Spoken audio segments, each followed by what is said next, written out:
really excited to see if they can keep it going, keep that aggression up. He's just looking to frag out along with everybody else here, but that's not the only duo that we have to talk about today, so let you guys go back on the desk.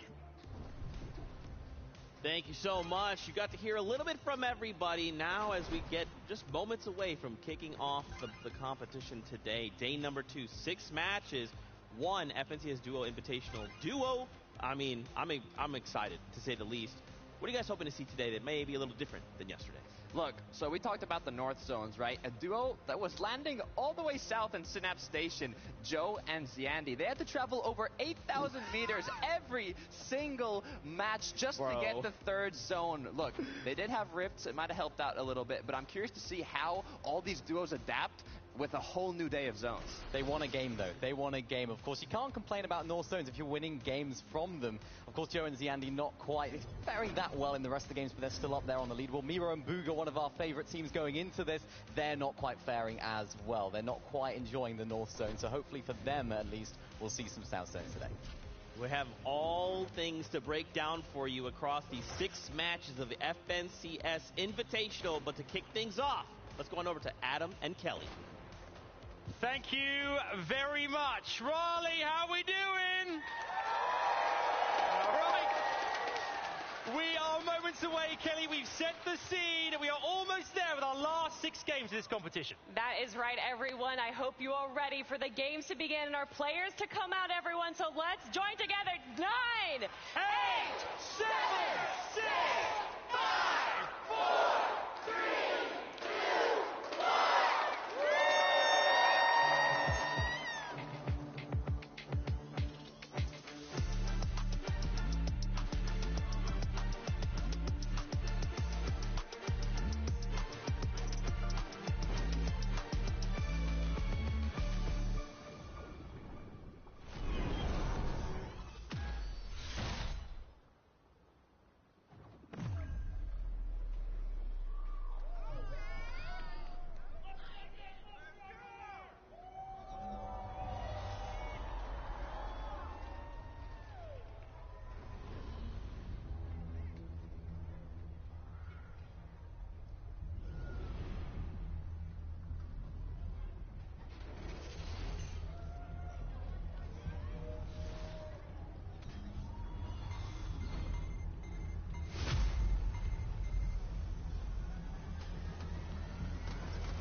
Invitational 2022! Live from Raleigh, North Carolina. How are we doing, world? Excellent stuff. It has been absolutely amazing. I'm Kelly Link. This is Adam Savage. And guys, this is the final day of the FNCS Invitational.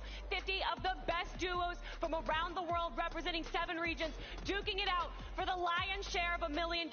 First place, walking away with $200,000. But not just that, they're fighting for the pride and the bragging rights, and of course, that trophy right there. Oh yeah, that's right.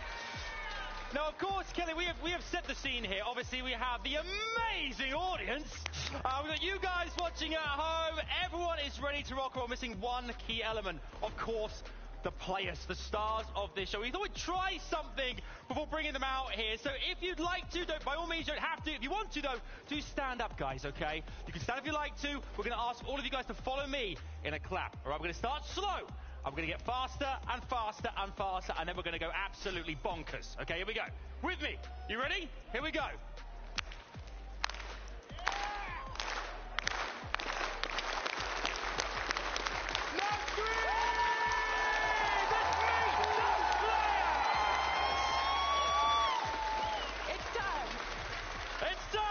To meet the players.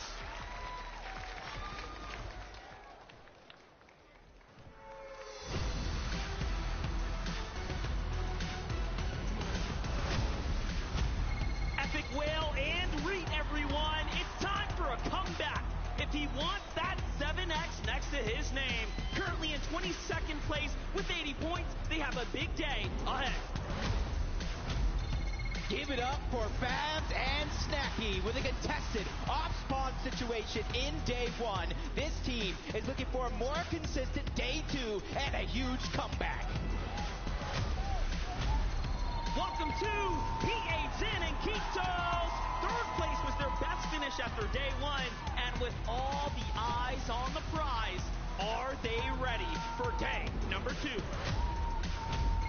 Put your hands together for Janice and Fadil. Zones were not in the Greasy Rose team's favor on day one. Today, they'll need a comeback for the ages. Queasy and Vino folks, a phenomenal start to the tournament yesterday, leading the teams going into day number two. These guys need to stay focused in order to secure the prize.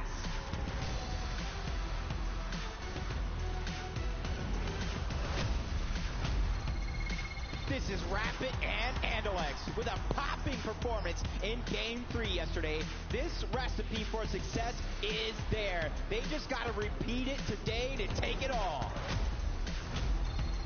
Put your hands together for Basil and Jace.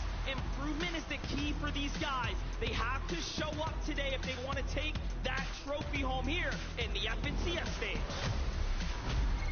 Stand up and get loud for Pink and Anaz with an average elimination rate of 3.5 per game on day one. They're all set for keeping the points coming in hot today. If you say Poland, I say Cammy and Seti. These two legends had 2 victory royales yesterday and are the front runners for the trophy. Can they make it happen? Let's hear it for Aqua and Reason with challenges right off the drop. This team might take a different approach today to get to the top of the leaderboard.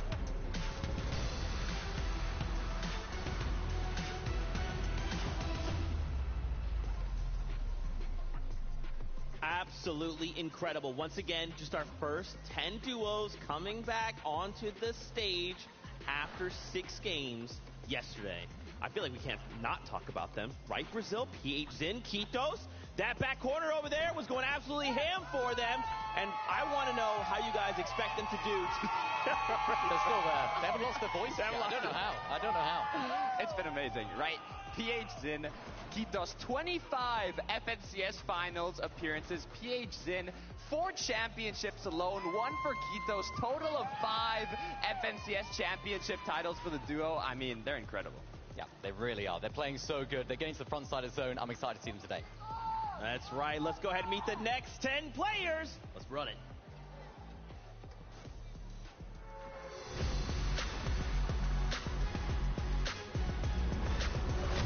Give it up for eye-dropping Mr. Savage, coming in hot on his birthday run yesterday.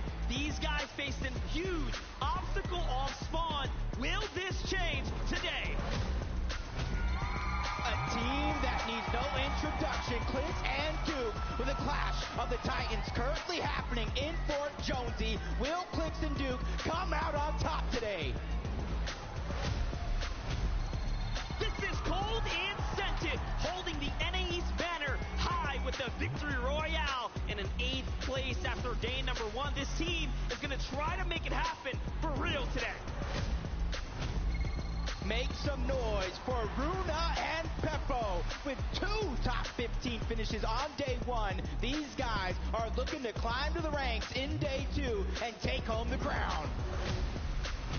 Let's put our hands together for Noah Riley and Bad Sniper with an 8 elimination game yesterday and an average of an elimination rounds of 2.7 per game. They're hot.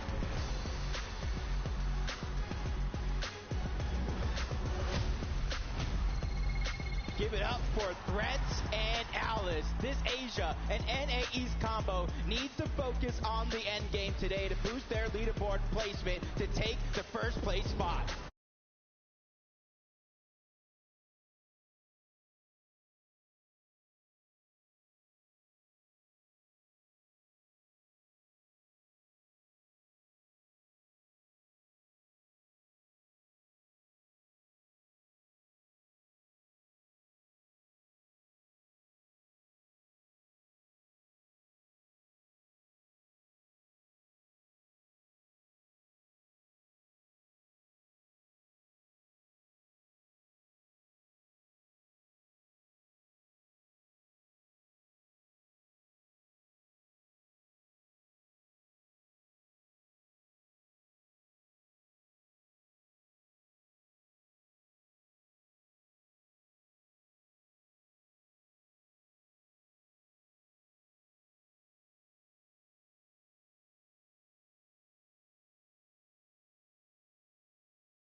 tripping, folks. With the best average placement of day one and a second place finish here, they are locked in and ready to grab that first place today. A huge welcome to Macwood and Kanata with an average of over 13 points per game on day one. They showed they are consistent, but now it's time to pop off. And let's hear it for Acorn and Edgy. Consistency is the key word here. With 3 top 6 performances yesterday, they secured themselves a solid 4th place coming into day 2.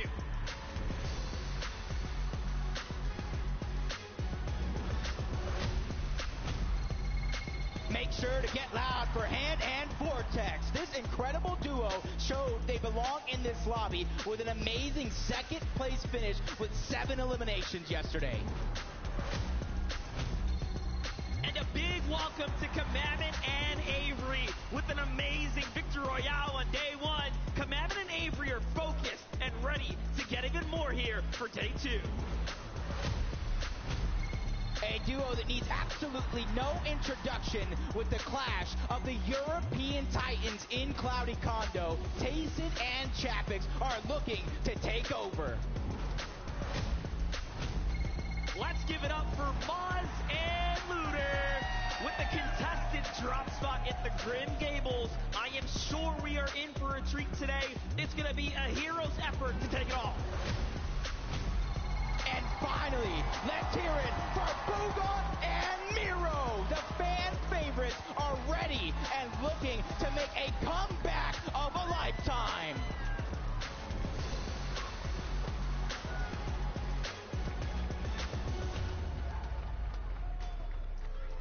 My goodness, it'll never get old. I'm telling you, watching these duos make an entrance like that is always going to be incredible.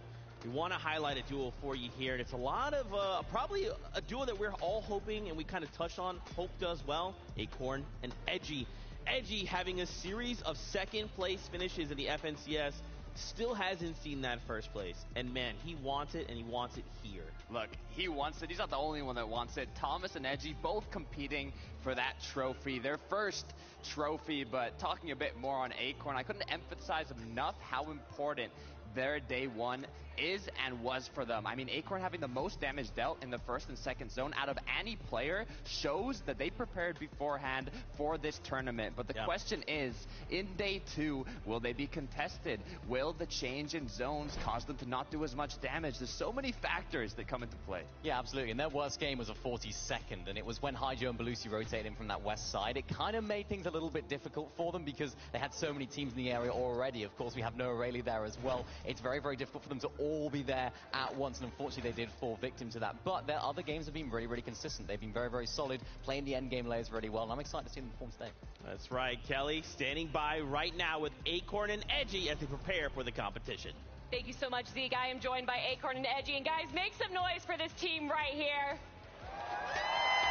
You guys are currently in 4th place. What is that like to be in the top 5? It feels pretty nice, especially one of the only NA teams up here, but it's not over till it's over, and it's going to come down to the last game. Well, with how you guys have been playing, 1 2nd place, 1 3rd place, what's standing in your way from grabbing that VR?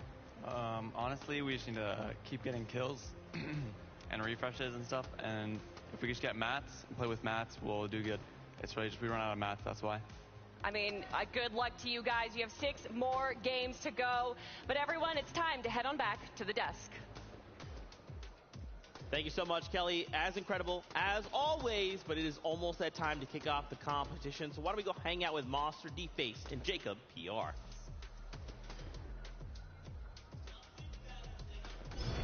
Heading into the action. Let's go ahead and start gearing up, of course, for that first game there, Jacob. Yeah, first game of the day, but it's the 7th game overall in the competition. The FNCS Invitational has not disappointed one bit. That's right. A 2-day competition leaves a lot of stress, of course, on the shoulders. You get that first day out the way, and then you have to think about everything and how it played out. Yeah, and luckily for them, this is a 2-day competition. For some of these teams that might be on the low end of the leaderboard, don't count yourselves out yet. It's all about that mindset, but the mindset has to be ready because game number 7 starts right now. Here it is. The players are on that battle bus, and we get to see it all play out.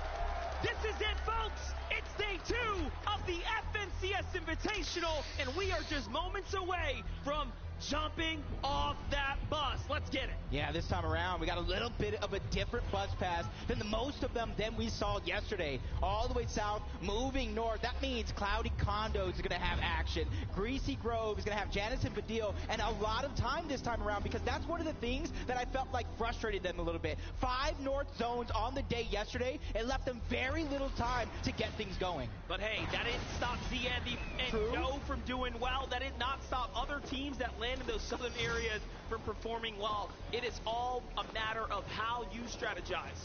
Yep, and already you see Cammy and Seti, the only team with 2 VRs on the day. They got their own drop spot and they held it for seasons, and already you can see where they're getting a lot of their surge. That early bus path already proven to be successful. That's right. A great job there. Early tags, playing smart, and luckily for us, we get to really pick up where we left off. This fight here for Larson and Smite didn't always go their way. Although they did manage to end inside that top 10 window, it was still very much a competition for them. And I mean, this is the most room we've actually seen them have. Yeah, yesterday you seen like a 4-2 in Smite and Larson's favor. Over here towards Vico and Moran. Vico has been going off as a solo all day long yesterday, and you can already tell it looks like they're on the hunt, trying to catch somebody off guard, and that's a lone player that they're surrounding. The first thing Vico told me was, "Did you see me pop off last night?" I was like, I think we all did. You were going crazy. And we get to see how they're feeling, and you can tell the confidence is there. Look at the surging confidence to walk in with no builds and really try to make this a play here. But that build from Grawls is going to go ahead and discover that there's an opponent down here, and up he goes. Yeah. Oh! It finds the player on the other side. What a read. And they just cut him off. That was beautiful. That was a perfect read. He checked him out of a book of the library. It didn't even return him back. That is huge, and you can see Vico and Moran, the only team currently in the top 10, playing in their first finals together. That is natural chemistry. That goes to show these are 2 fantastic individual players. So you combine those powers, you get one dangerous duo, just like Cold and Scented. They had one of the victory royales yesterday, a couple of top placements, and that put themselves in contention to take the title. And lucky for Cold and Scented, they've managed to go ahead and find themselves a little bit of room to play the drop there, and that's why we're noticing them in the endgame. And just think about the dynamic that's playing out right here for Larson and Smite. They have a huge decision to make. Do we go ahead and risk it all and take the fight for Muzz and Looter, or do we allow them to have a piece of this drop spot so that we play smart, play safe, and earn points? Yeah, I think both of these teams realizing how dangerous it can be, and Smite and Larson, they're in the top, and you got to imagine those 2 games that they got taken out off spawn, how much that could have changed things, and 96 players alive. This is the same passive style gameplay that we saw in game number 1. That only leads me to think one thing. Storm Surge is going to get chaotic. It's going to be a tough one, but hopefully not for Mr. Savage and iDrop as they kick things off very nicely here. It seems like the engagement against On1 and Baka, this is what we've been touching on this entire time, right? The fact that there are different ways to play the Chrome Jam Junction. Usually whoever gets the high ground is the most benefit. Hold up. Savage stepping up to the wall. Let's see how quickly he can turn this around. Yeah, right now it just seems like the aggressor is off his spot. Oh my god! Mr. Savage just get absolutely done up by On1 and Baka. Continuing that momentum from yesterday, putting iDrop on the back foot. He's just trying to stay alive right now and stabilize the situation. And if you didn't respect NA West before, you have to now. On1 and Baka have truly shown how their preparation has come into play here, putting down arguably one of the stronger European duos to show up here this weekend. Yeah, they smell the fear right now, and they're hot on the chase. This is 2 more points. This is a great start. More Storm Surge, everything for On1 and Baka to keep it going and try to get that top spot, because they know with a 2nd place finish in NA West last season, anything is possible. But iDrop, he doesn't want to be a part of it, but they're just not wanting to let him get away. I like that they're chasing this one down here, though. I think it's very much worth it. Get those points. Make up for the games that you were bested out on. And this time around, Baka with the misplay. Everyone close your eyes. You saw nothing. We move on. Oh, but look at that in the feed, though. King gets credit for the knock on the Baka. I don't know where they're at, but you got to know, an aggressive team coming from Brazil, if they see that green light, they're going to go. They have to weigh their options at that point. Like, what just happened? How did we get that? Okay. Luckily for us, we get to jump on over to Janice and Vadil here at the Reality Falls. This has been a very interesting position for them to play out of because Vico and Murata have found so much success, and Vadil and Janice are such a great team. It's unfortunate they're being contested. Yeah, this is what more we were looking towards seeing today. It may have started off a little slow, but Smite and Larson know how dangerous they can be, especially if they have the high ground against Muzz and Looter. But the longer this one takes, it looks like it was a little bit of a north zone. A lot of teams are going to begin to rotate in, so you know as well as I do, the longer you take, the more chance of a third party, and that's going to be Larson and Smite's job right there to try to disengage. But they don't disengage far. They just continuously hold that high ground. Smart of them. They're showing us that they actually want to take this fight. Smite and Larson, some of the most confident players we have actually seen. Yeah, he's not backing down. Looter's like, what's up? You guys want to do this? I play better. Box to box. Come see me. That could have been a key. That could have been a huge key for success for Smite and Larson, because winning those off-spawn exchanges gets you the storm, so you don't have to worry about it later in the game. But the duo from OCE wants to challenge the NA East. Muzz taking some layers away. Larson just trying to stagger himself. Right there, those angles are going to be so important for both of these teams. And players know better than to go too high as well.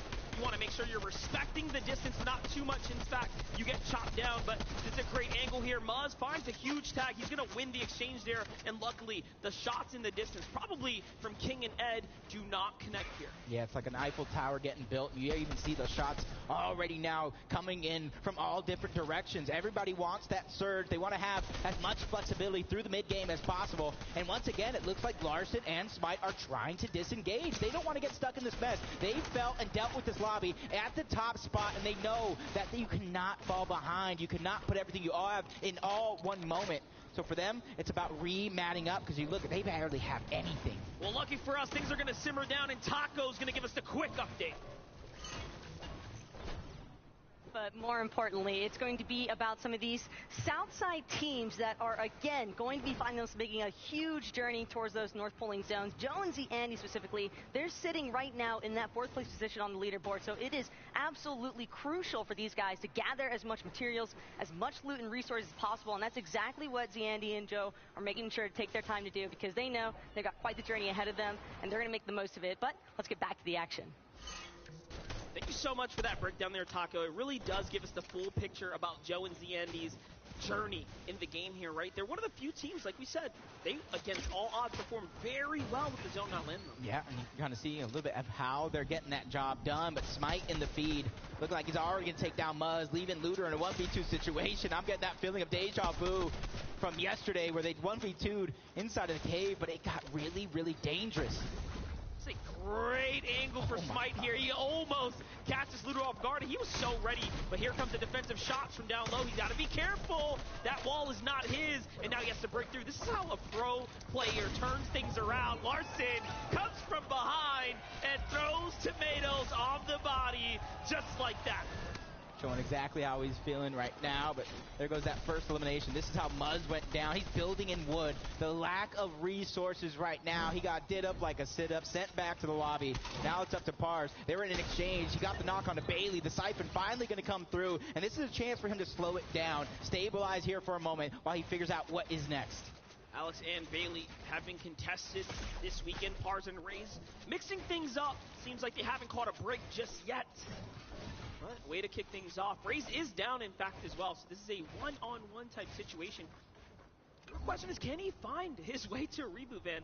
The longer this goes on, the tougher it's going to be for him to go ahead and turn this bad situation around. Yeah, but if they're going to go ahead, and right now Alex has the opportunity with the med miss and the flopper, they can try to get a reboot that is in storm, but you got to do it sooner rather than later. But it doesn't look like Pars wants to let that one come easy. And you can see the zone in the left. That is going to be another northern zone. So the players that we were talking about, Janice and Vadil, Joe and Andy, and a lot of those teams that are on the southern portion of the map have to go ahead and figure out a way to go ahead and travel as fast as possible yet again.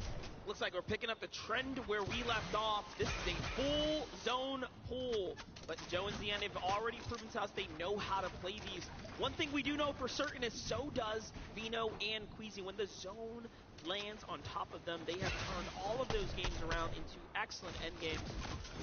We'll see if it ends up happening. Joe and Andy moving from outside the zone. They don't necessarily want to take the fastest course of action to the safety. They have to go a little wide here to give themselves some room. In the distance, Cammy and Seti, so they're hot on their trails as well. And then, of course, Macwood and Kanata here to the left. That's the resistance. Yep, you see Joe and Zandy, 5 games, 5+ eliminations on day 1, most of any duo. The consistency coming out of some of these teams is absolutely insane, but jumping on board, Queasy and Vino, our first place team. They got the zone that you talked about, and you can look how they're setting up right on top of the blimp. They're not necessarily together, that way they can continue to maximize their opportunity to get Surge. And they're so far apart. Just look at where Vino is compared to where Queasy was on that mountain. They have that north zone on lock. Here's Edgy and Acorn, one of NA East's only hope inside the top 10 right now.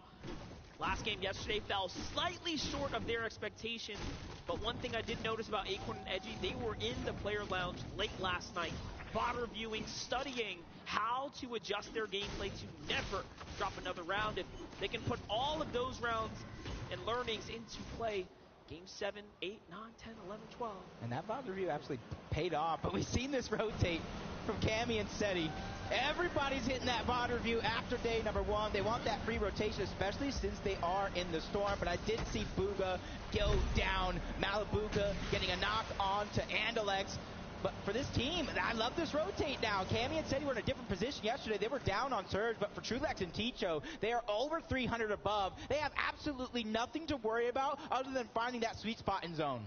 Here's Colton Scented, playing very smart, taking their time, and of course, hiding out where they can. Another team that is seemingly interested in playing as individuals here. Scented trusting in his teammate to watch his back while he works on the loot. Trip Hearn and Thomas HD coming in at second place today, finding themselves 19 above the Surge. Big task in front of them, but this is perfect. Talk about a delivery. You find a player, it's Grohl, one that we know was already taken out earlier, so he's going to have a limited amount of loot to work with. And it seems like Trip Hearn takes the passive route. They find a few tags, they get away. I wonder, is that the pressure of a day 2 finals? Is that the pressure of being in second place coming in? Were they too early?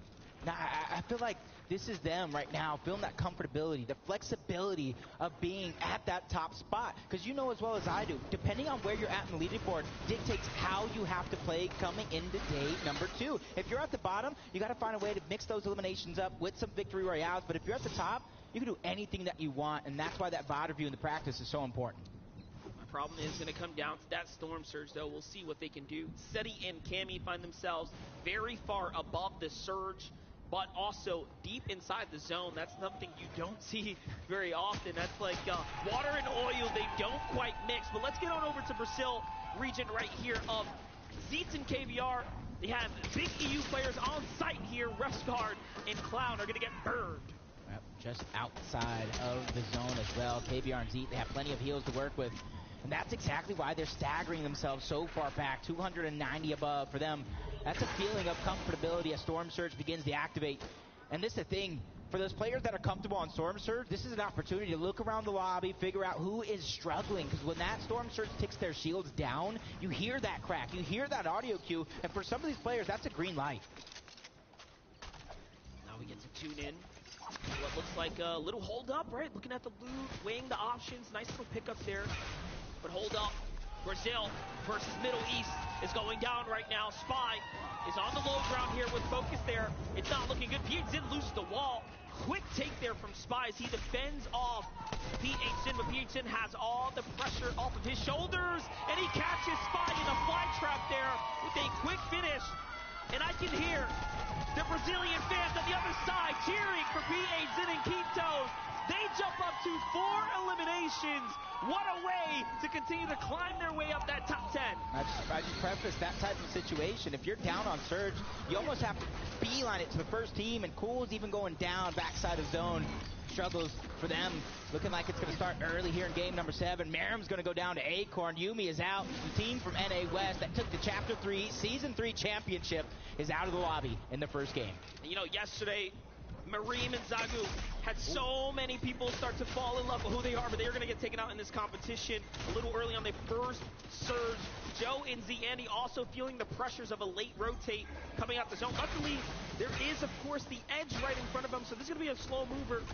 They're going to have to burn a second long side now, which will open up an inventory slot, but look at Joe and Zandy here. They will have to do something big in order to bounce back.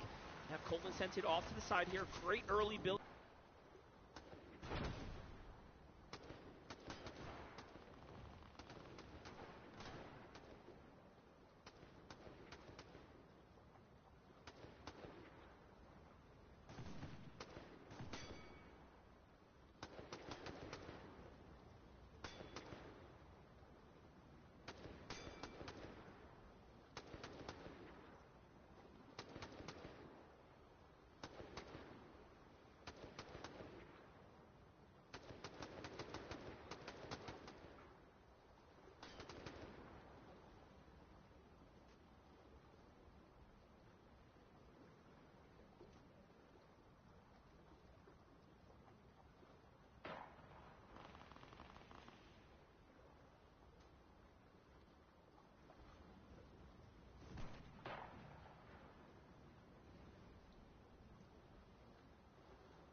Here.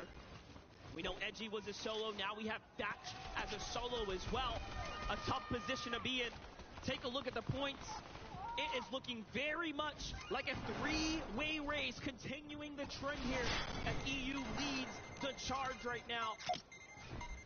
Jumping over, shield bubbles are down. Tripper and Thomas HD have found their next targets, and it's not an easy choice by any means. We are looking at KBR and Z on the other side of the wall.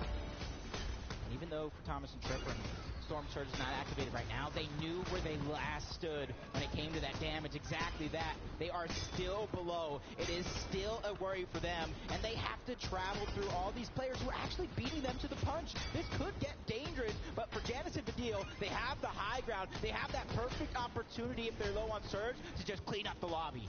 And we wanted to check in with Vino and Queasy. How have they managed to take the zone favor and turn it to their advantage? Heavy material, big HP, well above the Surge, launch pads to work with. This is a story written for them right now. And again, you saw how many points they had leading coming into this. This can only end well for them at this point. But let's go ahead and look at Aqua, Reason, a much different story. This is a team that will play for height, and you can see they're already positioned themselves to do it. But Aqua with a drop shot and now punished for the risk. Was it worth it? Reason has to leave him behind. He turns it around. Another team says, whoa, what are you doing? That's a solo now. And the burning of the mats here to try to survive. That's unfortunate for Aqua.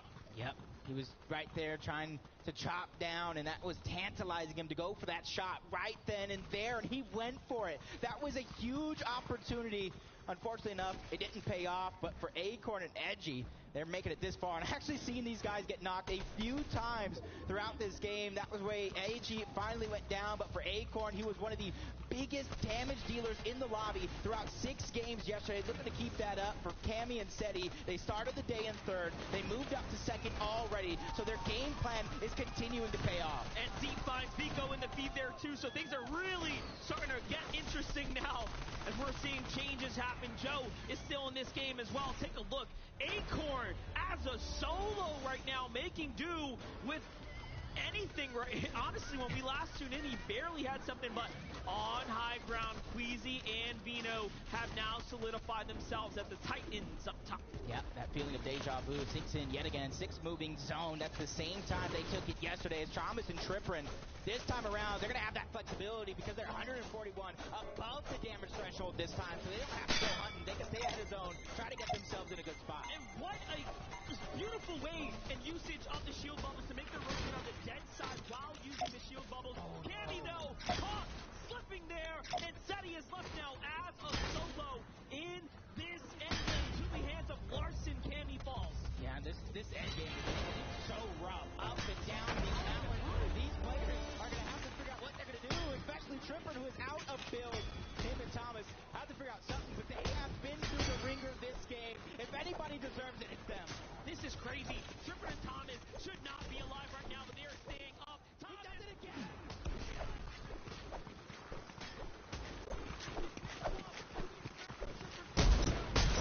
They have earned points, and now we have another player here keeping up with the pace.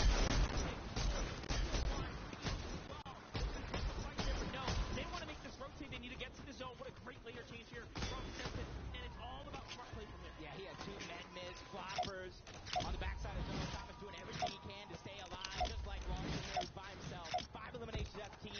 Most of them coming off the back of Larson and that early game start. But first place, Queasy and Vino holding on high to the high ground.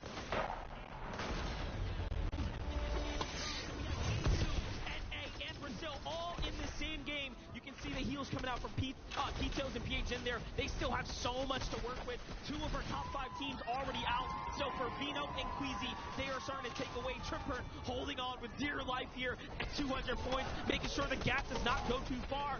60 limbs down for a Brazilian duo. Larson has a solo right now, trying to steal away whatever he can get. Only 2 builds his name. He's trying to play his cards carefully, but somehow Scented. Again, he goes down, but it's Thomas HD with a run of a lifetime right now going down right before our very eyes. Top 10 finish. Now he's in the top 7 as well, trying to keep it going. KBR, Larson, all these solos coming around. This is going to get good. Oh, right through the chrome, and Vortex puts them down. KBR, it's your turn. Nope, down he goes. And now we're looking at a 2-on-2 +1 in the mix there in the low ground. Queasy and Vino are starting to run out of, Matt's now low, but that's all. They have tons of heals to work with. Meanwhile, Bevies is just clawing his way through the builds here. It is not looking too good. Queasy's going to get burned there for over peeking down low, but this should be their game. That Jillian Deja Vu comes in yet again, picking up where they left off from yesterday. But this time, Janice and Badil, the team from Greasy Grove, making it this far. And it's come down to a 2v2 situation between two of the top teams in EU. With Janice and Badil feeling the pressure up the high ground, running out of builds. This is basically Queasy and Vino's game. Both sides starting to run out now. Queasy's down to one field as well. This is looking very dire. They're going to have to cap off. Janice and Badil know better. They need to continue the pressure. Vino goes down. He takes a shot. Badil blocks it. Beautifully done. Janice stuck up from behind. Queasy with a great follow-up. And oh my God! It was so close. But Queasy pushes out in the end. EU, Vino, Queasy from first to another.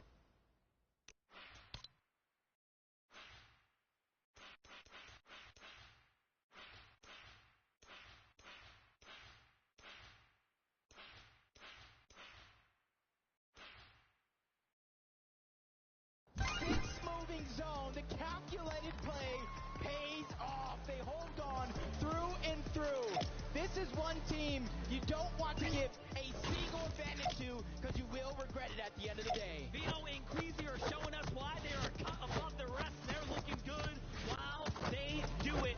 The ability to capitalize on pulling that north zone, it just makes it look so easy for them. Let's get caught up.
playing all weekend long. They're one of the few teams that have been contested, but not have really turned their winning fights into anything big in the end game, right?